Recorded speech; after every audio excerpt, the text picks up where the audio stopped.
Folks, Tony here again. This time we're going to talk about a Korean lilac and a few others that have blossomed. This one is a Korean lilac. That's what the blossoms look like. This is what the leaves look like. Slightly different than the regular lilacs you see. The leaves aren't as big.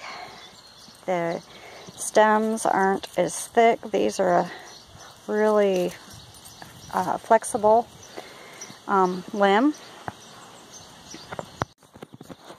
This is a poppy blossom.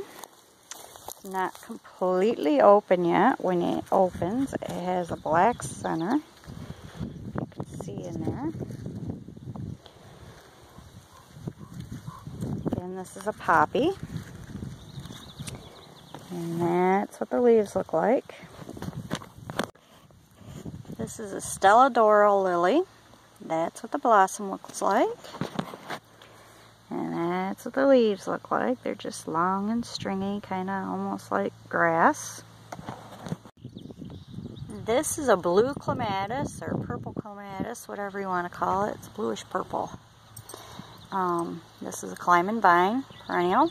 Comes back every year. This is spiderwort. Spiderwort is about 3 foot tall. It's perennial, comes back every year. Gets these little purple flowers on it. Gets to be quite a big mounding perennial.